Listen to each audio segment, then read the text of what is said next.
Hi friends, this is Jim with the National Savings Foundation, and this is Times Square, New York City. And it's a little cold out here tonight, but listen, this is just spectacular, isn't it? I mean, saying that it's special doesn't say enough, and frankly it was special this afternoon, but this is almost unbelievable.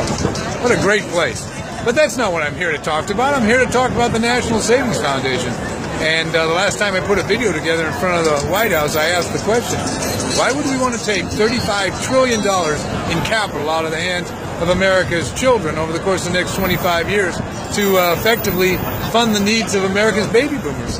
Because you know that $35 trillion invested at 9% in an economy that's growing at 2 to 3% is likely to be worth $130 to $140 trillion of accumulated savings by the time we get to 2045.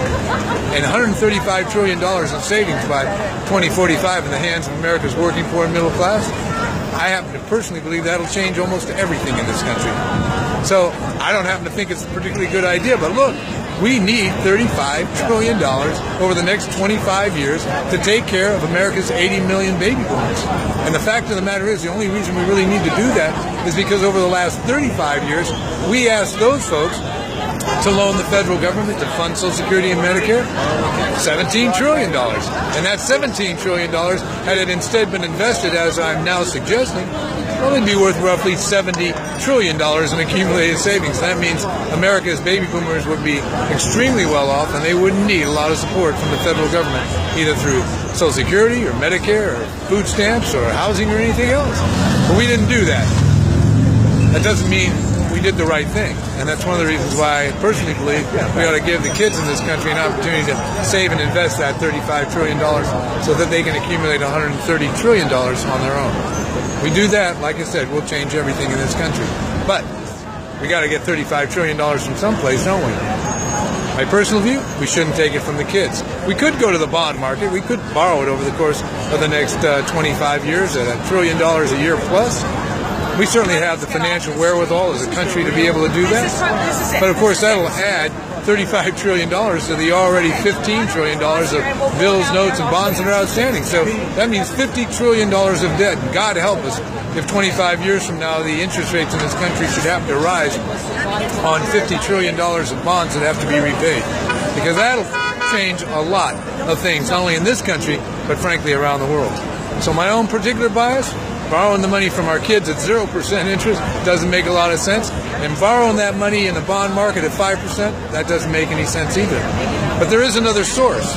It turns out there's $9 trillion of income in this country that is not currently being taxed to fund Social Security.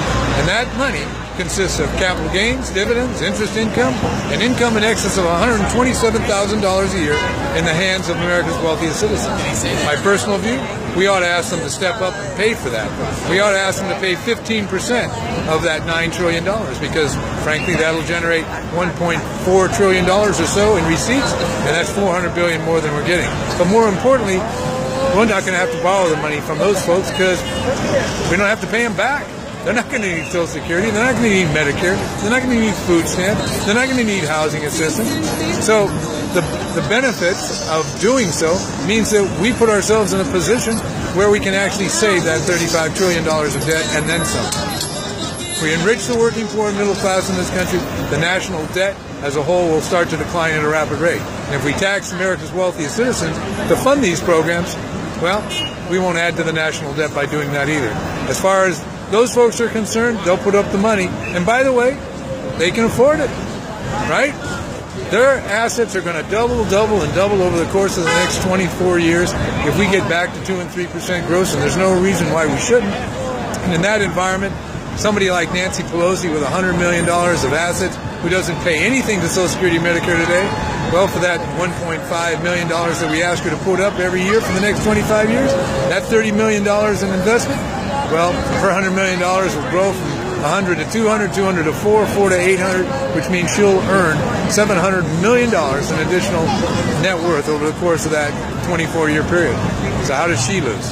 The rich will get richer, but this time the poor will get richer too, and we'll all share in the growth and prosperity of the nation. This is Jim for the National Savings Foundation. Please go to our Facebook page. Please like, follow, and share it with everybody you know. I'm here in Times Square, having a great time. I look forward to hearing from you. Have a great day.